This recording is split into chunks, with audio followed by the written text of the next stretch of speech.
Olá amigos, eu sou o Francisco Charneck, sou formado em Ciências do Ambiente pela Universidade de Évora.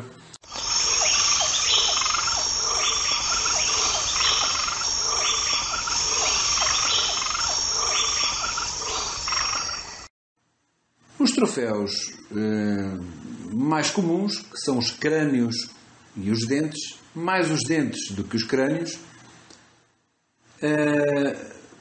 são obtidos a partir, naturalmente, dos animais originais. Os dentes, muitas vezes, quando mandamos fazer taxidermia de um javali, muitas vezes é feita uma cópia por molde dos dentes originais, que vão ser embutidos depois no animal taxidermizado, e os dentes originais são entregues ao caçador numa tábua, como se observa aqui à direita. Tratando-se de algum país onde exista uma comissão de homologação de troféus, ele pode ser entregue para avaliação e, se atingir as pontuações adequadas, ele receberá, para o orgulho do seu possuidor, um diploma e uma medalha com a classificação correspondente. Na Europa não é muito comum o uso do crânio de javali como troféu. No Oriente existem artesãos que os tratam de uma forma artística, como podemos observar. No entanto, não deixa de ser um troféu interessante, um crânio colocado numa parede, embora seja sempre uma forma de apresentação um pouco mais volumosa e nem sempre muito apreciada. O troféu mais comum é constituído pelos dentes caninos de javali, em particular dos machos adultos. Os caninos inferiores são designados por navalhas, pelo facto de serem usadas para cortar na defesa dos machos, e os superiores de amoladeiras, por serem quem produz o desgaste na navalha e quem mantém afiada e pontiaguda para a defesa do animal. Para se extrair o troféu do animal depois que o caçamos, há que retirar os maxilares com os respectivos caninos do animal para os podermos trabalhar depois em casa. Caso o animal vá para naturalizar em corpo inteiro, o animal é esfolado e não vale a pena fazer o serviço que vamos mostrar aqui. Caso contrário, vamos ver aqui um pequeno filme de como isto é processado em caçadas onde se abatem por vezes dezenas de animais e que não há muito tempo para estar com processos muito artesanais. Mas a qualquer caçador é recomendado o uso ou de um machado ou de uma serra, dessas serras que se dobram e que cabem no bolso e que permitem cortar os ossos segundo a linha que vemos traçada aí na imagem, um corte logo abaixo dos olhos, porque temos que nos lembrar sempre que dos caninos do javali, que são curvos, apenas 1/3 está visível, e estou a falar dos caninos inferiores, das navalhas, sendo comum haver 12 a 15 centímetros de dente oculto dentro do maxilar. E que quando cortamos o maxilar, se cortarmos uma parte do dente, desvalorizamos naturalmente o nosso troféu.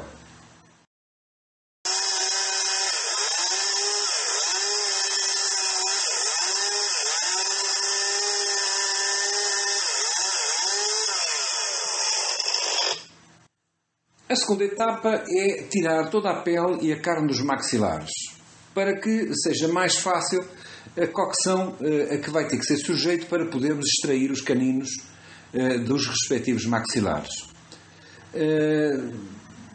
Ferver em fogo médio por 1h30 até os dentes abanarem. Quem quiser pode procurar no YouTube neste link que aqui vai escrito, ou pesquisando em taxidermia, cocción, extração de colmillos.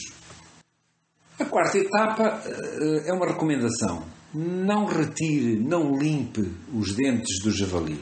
A tendência é, quando extraímos os dentes, tentar tirar o máximo de matéria orgânica e de impurezas que eles possuam. As manchas escuras do dente, que são naturais do animal, não devem ser retiradas sob pena de estarmos a desvalorizar o nosso troféu. Na quinta etapa, depois de extraídos os dentes, eles devem ser branqueados, envolvendo as navalhas e as amoladeiras, não fazer nas áreas escurecidas do dente, com algodão empapado em água oxigenada a 110 volumes durante 1 hora. Também podemos usar a água oxigenada convencional, mantendo os dentes nessa solução entre 8 a 10 horas. Atenção, recomendo não procurar, por todos os meios, não tirar a mancha escura dos dentes. Ela faz parte da beleza do animal e, caso haja interesse em submetê-lo a uma avaliação de uma equipe da Comissão Nacional de Homologação de Troféus, a perda destas manchas desvaloriza o troféu. Na sexta etapa, para que os dentes não estalem, é importante preencher o seu interior com uma massa permanente, porque o dente, apesar de ser material duro e ósseo, ele possui uma determinada percentagem de água. Ao ressecar, ele terá tendência a encolher e a estalar. Preenchendo este espaço, o dente vai se manter unificado e solidário, evitando, portanto, que haja esse risco de estalar. Portanto, para que não aconteça, devemos preencher o seu interior do dente com resina de poliéster líquida da cor osso. Há quem o faça com silicone branco ou com qualquer outra massa que preencha o dente. Para o fazer, fixe o dente deixando o vazio para cima, usando, por exemplo, plasticina ou a massinha, como se chama no Brasil, como se vê na imagem. A fabricação dos casquilhos. Uma vez seco o preenchimento dos dentes, construímos os casquilhos com uma tira de alpaca de 7 mm. Rodeamos com ela a base de cada um dos dentes e cortamos à medida da sua base. Soldamos o anel formado com a ajuda de um maçarico e uma vareta de prata. No oitavo passo, com o vulgar torno de oficina, mantemos o anel unido e aplicamos decapante para a soldadura e aquecemos com o maçarico. Assim que evapora o decapante, tocamos com a vareta de soldadura até que solte uma pequena gota. Esta se expandirá pela superfície à qual aplicamos o decapante e continuamos aplicando calor com o maçarico e já estará soldado. Cortamos depois uma pequena base de alpaca, que vemos aqui ilustrada, como está ilustrado na foto A, e pomos o anel soldado sobre ela. Aplicamos decapante pela parte interior e aplicamos um pedaço de 5 mm de vareta de soldadura no interior. Aplicando o calor com o maçarico e depois de se evaporar o decapante, o pedaço de solda se funde e o casquilho fica soldado. Fabricaremos para cada dente um casquilho individual. Depois há que cortar o excesso da chapa e lixar os casquilhos.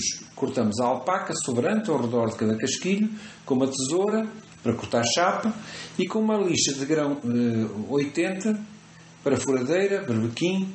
Lixamos todos os casquilhos até os deixar completamente lisos. Podemos depois dar-lhe um polimento, usando ainda a furadeira ou berbequim, equipado com um disco de feltro para polimento.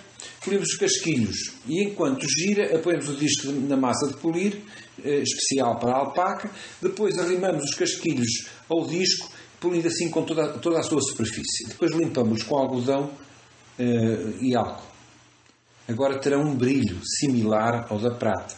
Colamos os casquilhos aos dentes com cola ultra forte, conforme a letra A, e depois com pasta de polir branca e com um disco de feltro polimos a superfície de todos os dentes, limpando-os em seguida com algodão e um pano e um pouco de álcool, como vemos na letra B. Mais uma vez recomendamos o cuidado de não tirar as manchas naturais do dente. Depois colocamos na tábua onde vão ser aplicados os nossos dentes de javali, do nosso troféu, uma chapa que mandamos gravar antecipadamente, indicando a data e o local onde foi feito o abate e, eventualmente, o nosso nome, se for o caso. Para fixar a tábua com arame de alpaca, construímos uns ganchos para poder fixar as navalhas à tábua. Marcamos os furos que precisamos fazer, depois fixamos na posição desejada com a ajuda de cola, realizando um orifício com a furadeira ou berbequim nos casquilhos das amoladeiras. Fixamos às tábuas com um pequeno parafuso conforme se vê em B. Com cola ultraforte colamos as amoladeiras ao casquilho, colocando com o parafuso de maneira que fiquem apoiadas à tábua pela sua base. Esta maneira de colocá-las denomina-se a riojana, portanto da região da Rioja, no norte de Espanha. Aqui vemos o resultado final. Neste caso terão sido 2 animais abatidos na mesma montaria e que, portanto, vão para a mesma tábua. Nos dentes de cima, pela sua conformação, parece-me tratar-se de uma fêmea de grande dentição. Aqui vemos outros modelos, outros exemplos de aplicação dos nossos troféus. Esta solução com a peça fundida com as folhas de carvalho é uma solução interessante e que torna bem simples a aplicação dos troféus. Aqui outras soluções. Em alguns casos é aplicado também na tábua a medalha equivalente ao troféu que está ali colocado, quando ele tem direito à medalha. Há caçadores que têm o hábito também de colocar na tábua uma munição do calibre que abateu o animal e muitas vezes também a ponta do o projétil depois de recuperado. Os troféus também são muitas vezes motivo de orgulhos particulares e que passam naturalmente pela comparação. Nós, seres humanos, temos muito hábito de nos compararmos uns com os outros e, portanto, um troféu é sempre comparável com outro troféu. E para isso foi criada uma comissão de homologação de troféus. Ora bem, muita gente considera que estas avaliações de troféus têm apenas como finalidade o orgulho e o ego do caçador. É evidente que não podemos esquecer que isso ocorre, que o caçador também tem ego e que não deixa de o exercitar na qualidade de caçador. Porém, a medição de troféus tem também uma função de caráter científico. A determinação do tamanho de exemplares abatidos em determinadas regiões, o seu registro permite à ciência ter uma noção da evolução da espécie, portanto, de tirar uma radiografia da biossociologia do javali no espaço nacional. Portanto, se numa área começam a aparecer muitos javalis velhos, isso significa que a densidade de animais ali é muito alta. Se numa determinada área não aparecem animais medalháveis, é porque o esforço de caça está de tal forma intenso que os animais não atingem o envelhecimento suficiente para poderem obter troféus medalháveis.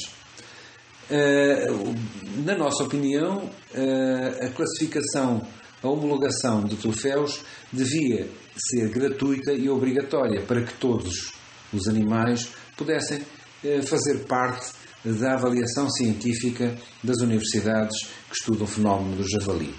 E isto não só em Portugal, como em Espanha, naturalmente, e no Brasil, onde ainda não existe essa tradição.